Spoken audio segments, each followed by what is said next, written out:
Welcome to your Barbados Today Evening News Update for Tuesday, June 9th. Our top story. Prime Minister Mottley this evening declared her government stands against racism, discrimination and injustice in all forms. She was speaking in Parliament amid criticisms from some quarters that she has been silent in the face of the Black Lives Matter protests. Mottley dismissed the suggestion as she weighed in on last weekend's local Black Lives Matter protest that was halted by police. I'm not happy with the fact with it. But when I investigated, the Attorney General showed me a letter from an attorney at law asking for 10 persons. Now, I still do feel that discretion should have been exercised. I genuinely feel so. But let us not make it believe or make anyone believe that the police acted on their own, when in truth and in fact, the letter says clearly that we would want permission not only to walk, but there will be no more than 10 persons in accordance with the emergency declaration directive, whatever it was for COVID, and that we will remain on the sidewalks.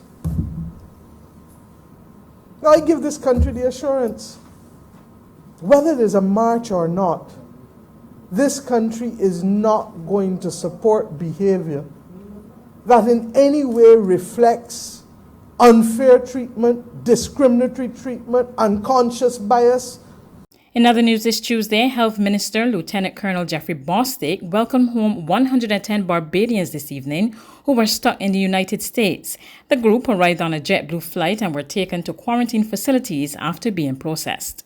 I want to stress that they are Barbadians, and as a result of that, they have every right to be here. We, as a country, as a government, would never deny our citizens the right to return home. And a lot of them have experienced and endured a very serious situation. I spoke just now to a couple, for example, who were stuck there in the United States for about 4 months. And so they're very happy to be back at home, and we are happy to have received them and to be able now to take care of them in one form or fashion so that they can return to some state of normalcy in the country of their birth. Police are investigating the discovery of a body at the bottom of a quarry located at Lower Estate, St. Michael. According to lawmen, the grim find was made by a tractor operator who was working at the quarry. The body was seen in an area located approximately 150 feet deep. Police said the body is at an early stage of decomposition, but it appears to be that of a young black adult male. Police are continuing investigations. Government is implementing a new 3-strike rule in order to better control the public service vehicle sector. Minister of Tourism and Works Dr. William Duguid made the announcement today in Parliament as he outlined a number of regulatory measures under the new Public Transport Miscellaneous Provisions Bill 2020. We recognized that for a long time the brunt of the infractions were carried by the driver, but there were some infractions that related to the owner, and the regulations will capture the owners as separate. With respect to people being off-route that the member for St. Thomas spoke about, we recognize that this is a problem, not only for you in St. Thomas, but the member for Christchurch East suffers tremendously by this, people going into Time Bottom and Parish Land and so on. He's suffered, I'm not seeing him here, but he suffers tremendously, suffers tremendously by people cutting the route short. I recognize this is a significant problem. People being off-route, people trying to go through side roads to beat the traffic and all sorts of things. So we have required a global positioning system mechanism to be placed on all vehicles going forward, and that will be part of the regulation. And you must be required to carry a GPS system as part of your regulations. Meanwhile, changes could be made to the number of passengers being allowed to use public transport at this time. Under the current COVID-19 restrictions, public transport vehicles are limited to 60%. Dr. Duguid said the matter is under review. We will assess and see what is required because we want to get everybody to and fro and transported. Staying with Parliament, Bishop Joseph Atherley called on government to remove itself from the commercial aspect of providing transportation and to provide subsidies to the public service vehicle sector. I believe that the state must commit to an element of subsidy. If the state withdraws, I imagine that studies will show that monies will be saved. But even in withdrawing, if the state can commit to subsidizing to some measure private operators to provide a universal public transport service in Barbados, I believe that savings will still be made. Absolutely necessary is a business of concessions. The sector has been asking for that unheard for years to reduce the cost of operations. In sports, the West Indies team has arrived in the United Kingdom where they will face England in cricket's first ever biosecure series amid the ongoing COVID-19 pandemic. The 14-member squad, headed by Captain Jason Holder, along with 11 reserves, arrive at the Manchester airport on a private charter early Tuesday. The first match against England in a 3-test tour starts on July 8. Players will be isolated in biosecure facilities at Southampton and Manchester, the venues for the matches, for the duration of the tour, which will end on July 28. There's regional and international news after this short break.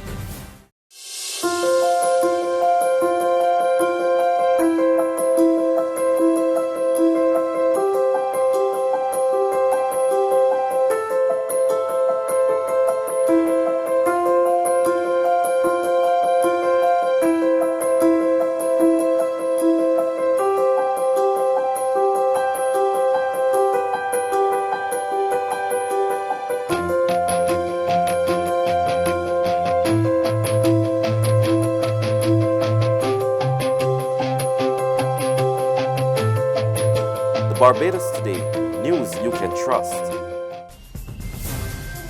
To regional happenings in Guyana, the Reconquer votes from the March 2nd general elections are now complete, and all eyes are now on the CARICOM Observer Mission and GCOM. The verdict of the 3-member CARICOM team is a critical part of the process ahead of the final certification of the election results by GCOM. This afternoon, parties signed off on the Certificate of Reconquer for District 4, Guyana's largest electoral district. Representatives from the 2 main political parties spoke to Newsroom Guyana. We look forward to the next step, where the CEO is going to put together his report and present that to the GCOM, and GCOM would then do a declaration. Do you care to elaborate on the change in the figures that you would have noted from this declaration for this particular region and the previous declarations? Well, we know that the declaration that was first issued by GCOM varies with this current one. But this declaration now, well, it's not a declaration as yet. This certification matches what we have on the SOPs. So when you compare SOP with the certification of these SORs, they are basically the same thing. I think that the observation report has already cast more than a shadow of doubt on the process. The process from day one we went into the very first box, we have been seeing numerous anomalies, and it has been coming to front. So yes, I believe that has already been done, and it's up to the CARICOM team right about now, and then the CEO also to send that report through to the Commission. On the international front, George Floyd was laid to rest today. During a 4-hour service at a church in Floyd's boyhood home of Houston, Reverend Al Sharpton said his death was a moment of reckoning for America. Family and friends of George Floyd poured into a Houston, Texas church on Tuesday to say an emotional final goodbye to the black man whose death at the hands of police gave rise to anti-racism protests around the world. Gospel music filled the Fountain of Praise Church as Floyd's family took turns at the mic to honor the 46-year-old. The world knows George Floyd. I know Perry Jr.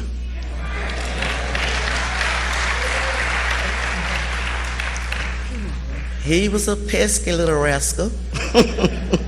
I thank God for giving me my own personal Superman. God bless you all. Former Vice President Joe Biden appeared via video recording at the funeral, calling for racial justice. Why in this nation do too many black Americans wake up knowing that they could lose their life in the course of just living their life?